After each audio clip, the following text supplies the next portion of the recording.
Muy bien, y para continuar abordando este tema, contamos con dos invitados en el día de la fecha a quienes agradecemos que hayan venido. Sara Karina Barney, presidenta de la ONG Red Viva, gracias por venir. Gracias a vos. Y Flavio Buchino, docente y asesor en temas educativos, también ¿Qué tal, Lucas? Gracias. Gracias por venir.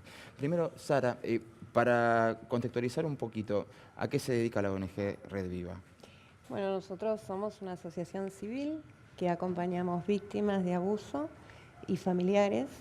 Damos asesoramiento, vemos las causas, acompañamos en la ruta crítica y tratamos de acortar caminos para que esas víctimas no pasen por las mismas situaciones que pasamos nosotras, quizás por no tener el asesoramiento adecuado.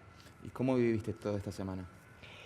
La verdad que fue muy movilizante y fue sumamente gratificante ver que primero Telma haya podido hablar, animarse a hablar en su situación y después de tanto tiempo, con lo que conlleva, imagino que debe haber sido dificilísimo.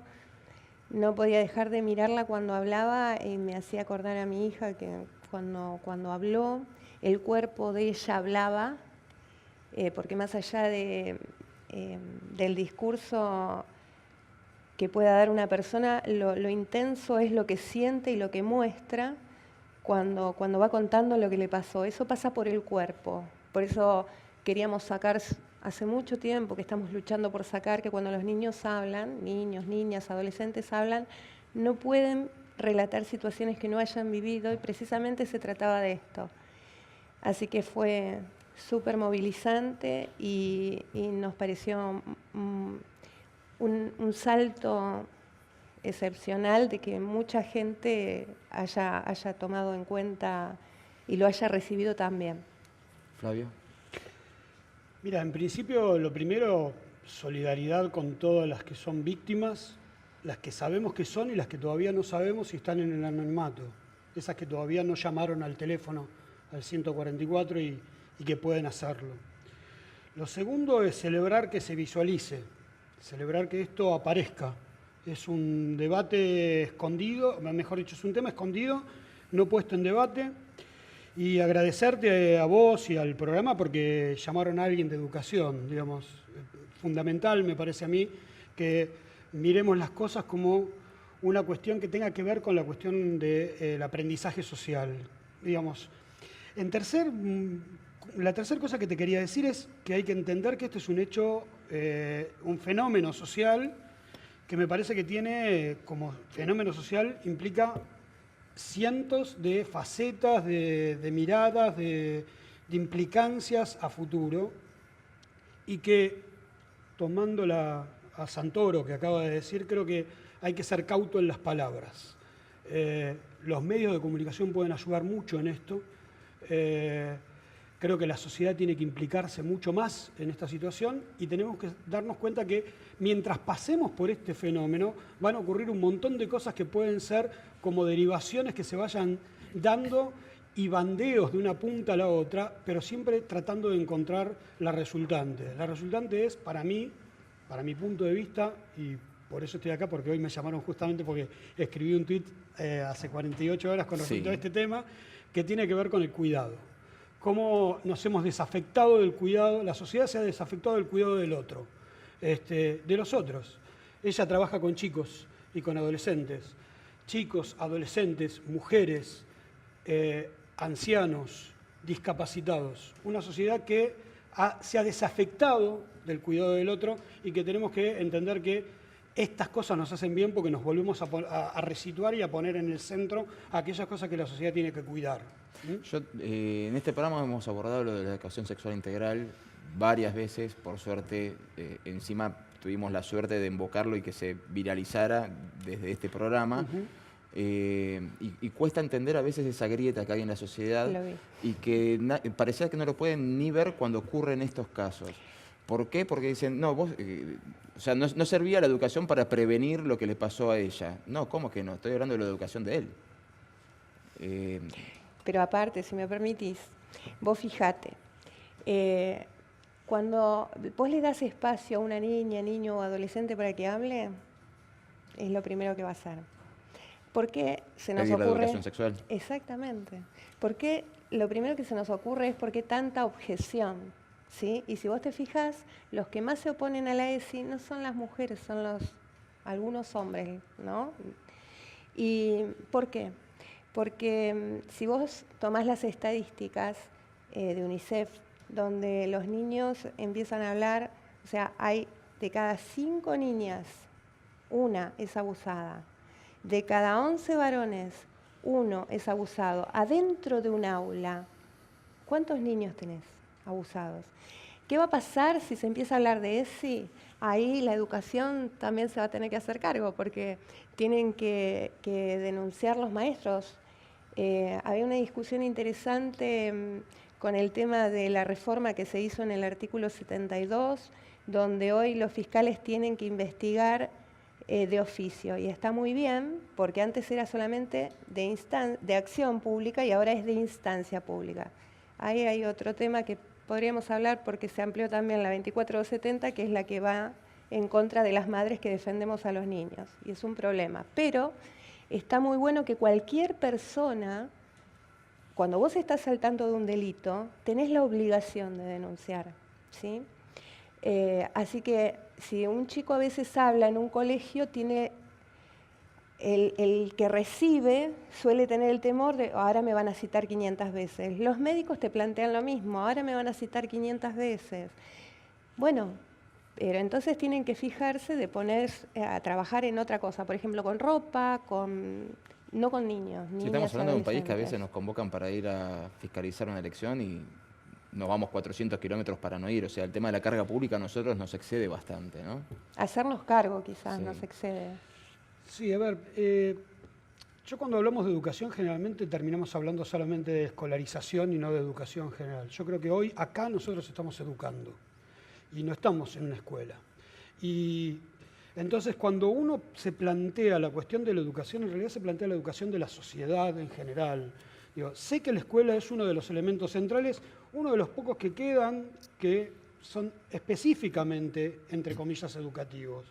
Pero, a ver, yo me planteo esto del cuidado, porque cuidar es educar también. Entonces, cuando uno se plantea la cuestión de cuidar, cuando hablamos de cuidar, cuida hasta el vecino de tu casa que cuando salís a la calle te cuida. Antes ocurría esto, cuando éramos una sociedad a lo mejor un poco menos tecnologizada y un poco menos complejizada como esta, cuando la gente vivía en barrios. A ver, algunos de nosotros tuvimos la oportunidad de jugar en la calle y tener a doña Josefa, me acuerdo, que digamos, nos cuidaba y decía, cuidado chicos con ese señor, cuidado chicos con tal cosa. O el policía de la esquina, digo, que lo conocíamos y nos cuidaba. Entonces había una sociedad del cuidado, había una cosa de cuidar al otro.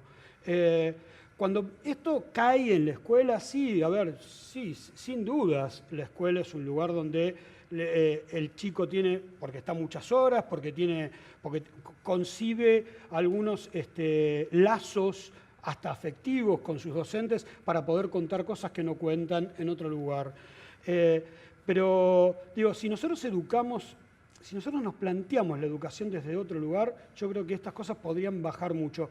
Seguramente el fenómeno tal cual como hoy lo tenemos y en el medio de esta vorágine en la cual estamos y en la cual uno prende un televisor, prende una radio o en un café, de lo único que se habla en las últimas 48 horas es de este tema, digamos, uno también es un poco más complejo poder sacar esas cuestiones que son los elementos centrales del tema. Pero digo, para finalizar esto, pensar en el otro como el que me da a mí la posibilidad de ser yo, desde ese lugar, digamos, desde el lugar del filósofo Emmanuel Levinas, que se plantea, no soy yo, es el otro el que me hace ser yo. Eso es fundamental. A partir de ese lugar es donde podemos construir una sociedad diferente. Creo que esto es a nivel planetario. Empezamos a verlo desde diferentes lugares y creo que en la Argentina tiene que darse este debate. Creo que la sociedad Yo dije que era pesimista en el tuit.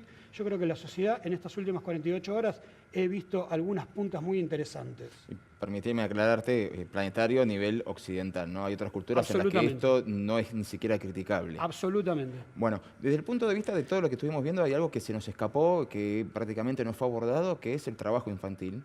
Estamos hablando de menores de edad trabajando en relaciones contractuales, cumpliendo los mismos horarios que los adultos, y que por ahí, con las modificaciones y los reglamentos, en la televisión se puede controlar y uno dice, bueno, no, el menor trabaja tantas horas, no graba después de las 10 de la noche, etc. En las giras están todos en la misma. ¿Ahí hay algo que haya cambiado, que ustedes crean que haya cambiado en los últimos años? ¿O lo que se denunció ayer, de que algo que pasó hace 9 años, sigue funcionando igual? Porque sí, yo lo veo del mismo modo. Mira, pasó la otra vez con los jugadores. Por ejemplo, cuando se hizo la denuncia, ¿te acordás que habían sido abusados? Bueno, los jugadores, a esos chicos los estaban tomando con promesa de salir de la pobreza. Sí. Nadie los controlaba acá, ¿sí? Me parece que eso es el tema de tener a un chico como producto y después el control es, bueno, si le damos, o sea, tienen esa libertad porque se lo adultiza ya, se lo ve como un producto y sigue siendo cosificación. Cosificación de la mujer, que ahora está más visibilizada, pero cosificación de los niños que todavía no salen a ser visibles. No podemos... Fíjate lo que pasaba en programas, para no nombrar a ninguno en especial, donde se reían de que acosaban a una mujer, o de, ¿no? Y no hace mucho, y hoy se siguen viendo. Entonces, y cuanto más chicas son, o cuanto más... Es una cultura, y es verdad, muchos de los relatos que hoy se dieron, no soy original, pero es verdad esto de la cultura de la violación que se transmite y ni cuenta nos damos, pero la piel de bebé, ¿por qué una mujer tiene que tener la piel de bebé? Una crema te dice que vos te va a dejar la piel de bebé. Es terrible de pensarlo, ¿no? Y lo tenemos naturalizado y no nos damos cuenta. Y convertir a los niños en producto sigue siendo cosificarlos. Y aparte uno piensa en la cantidad de actores infantiles que siguen manteniendo su profesión de adultos. Son ínfimos. O sea, casi no se da. O sea, llegan adultos y es como que dicen, bueno, me libero de este yugo, me dedico a otra cosa. Vos sabés que cuando tiraste el tema, se me vino a la cabeza rápidamente la cuestión de si nosotros no hemos, de alguna manera, diluido el concepto de niñez.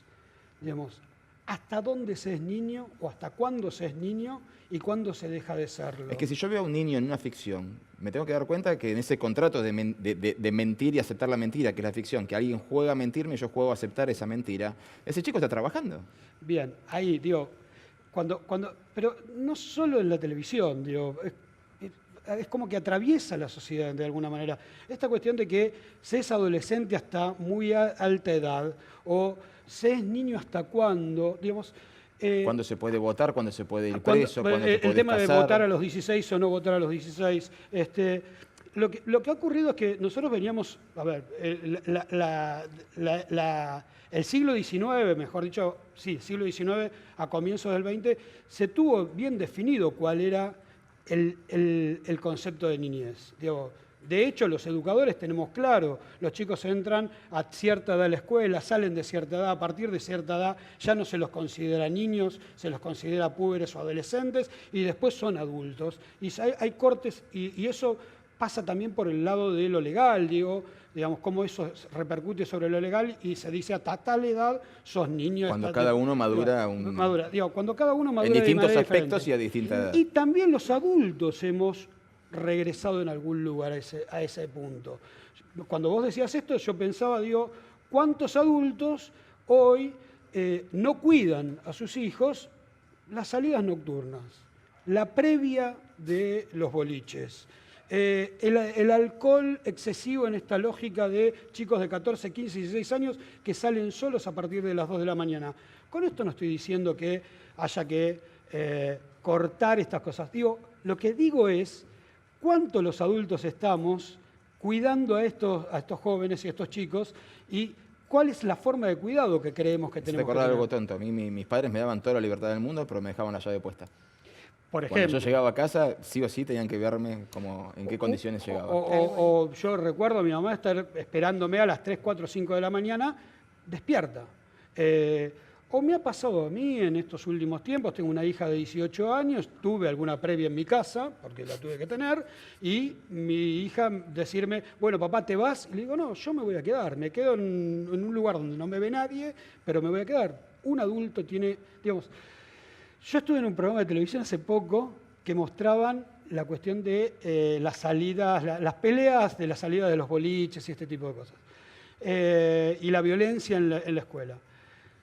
De las imágenes que mostraron, que alrededor de 10, solo en una, la violencia se cortó. ¿Y saben cuándo se cortó? Cuando apareció un adulto. Cuando un adulto, digamos, estuvo en el lugar del adulto, se sentó en ese lugar, puso esa cuestión de adultez, y los chicos bajaron, empezaron a acomodarse. Me parece que ahí tenemos que ver este tema de cómo nosotros conceptualizamos la niñez, cómo conceptualizamos la adolescencia y cómo nosotros nos vemos como adultos o no responsables de esta sociedad. Bueno, nosotros ya tenemos que cerrar, pero antes quería pedirte si podías explicar de qué forma se puede contactar la gente con la ONG para colaborar o para pedir ayuda. Sí. Mira, nosotras tenemos un número de teléfono que está abierto siempre, que es el mismo que el que me llamó la producción. Y tenemos la página que es redviva.org.ar y si no por Facebook también. Y bueno, esas son las formas. Y ahí pueden contactarse Sí, tanto por personas que sean víctimas como personas que quieran colaborar de algún Por modo. supuesto. Bueno, muchas gracias por venir. A ambos Gracias dos. a vos. Gracias, Nicolás. Y